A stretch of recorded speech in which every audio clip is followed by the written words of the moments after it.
अस्सलाम वालेकुम, मैं हूं उम्मे मरियम और आप देख रहे हैं उम्मे मरियम ऑफिशियल। आज हम बात करेंगे कि औरत किस तरह से ज़िबा करती है, जानवर को ज़िबा करने का क्या तरीका है जिसको औरत अपनाती है। नंबर 2 ये कि औरत जब ज़िबा करती है तो उसके बाद उस पर क्या साइकोलॉजिकल इफ़ेक्ट्स होते हैं, कौन से नफ्सियाती असरात होते हैं उसकी पर्सनालिटी पर और वो कैसा फील करती है। और नंबर 3 कि किसी क्रिश्चियन या ईसाई का ज़िबा किया हुआ खाना जायज़ है या नाजायज़ है। तो इस्लाम में ज़िबा करने का एक ही तरीका है और उसी ही तरीके से औरत भी ज़िबा करती है और मर्द भी ज़िबा करता है। और वो ये है कि छुरी को पहले तेज़ कर लें ताकि जानवर को ज़िबा करते हुए तकलीफ ना हो। फिर जानवर को किबला रुख लेटाएं और लेटाने के बाद उसकी बॉडी वाली साइड से तकबीर पढ़कर बिस्मिल्लाहि अल्लाहु अकबर पढ़कर उसको ज़िबा करें। उसका नरखरा काटें और नरखरे की साइड पे दाएं और बाएं जो 2-2 रगें हैं उनको काटें, जिनमें से 2 खून की रगें हैं, एक सांस की और एक खुराक की नाली की है। अगर उनमें से 3 कट जाती हैं और अगर एक रह जाती है तब भी वो हलाल है। और इसी तरह से अगर मुर्गी को काटने लगे उसकी पूरी गर्दन भी उतर जाए तो भी वो हलाल है। और इसके बाद जब उसकी सांस पूरी तरह से जानवर की निकल जाए तो फिर उसके बाकी आज़ा काटें और उसका चमड़ा उतारें ताकि उसे तकलीफ ना हो। और इसके बाद कि अगर औरत जो है वो कुर्बानी का जानवर ज़िबा करे तो वो हलाल होगा। जी बिल्कुल, कुर्बानी का जानवर भी औरत ज़िबा कर सकती है और उसका खाना भी उसी तरह से जायज़ और हलाल है जिस तरह से मर्द के ज़िबा किए हुए जानवर का खाना हलाल है।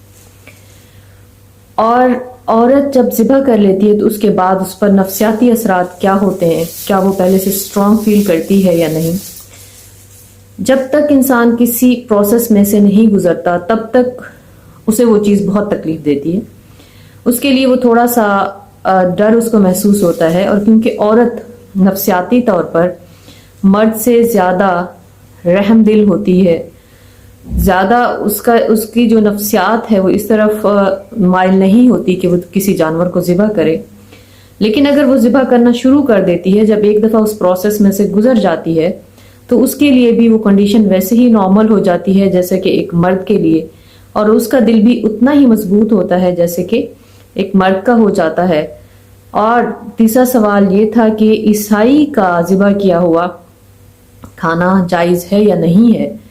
तो कुरान की रूह से अहले किताब का खाना जायज़ है बशर्ते कि वो ज़िबा करते हुए अल्लाह का नाम लें।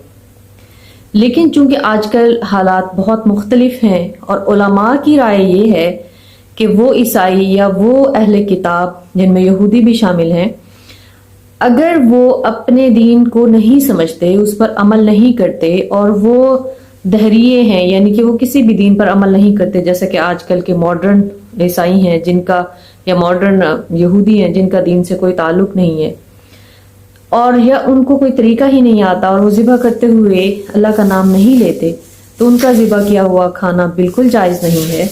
और जहाँ ये मौक़े मुयस्सर हों कि मुसलमान हों और वो ज़िबा करें तो वहाँ और भी ज़्यादा एहतियात बरतना बहुत ज़रूरी है।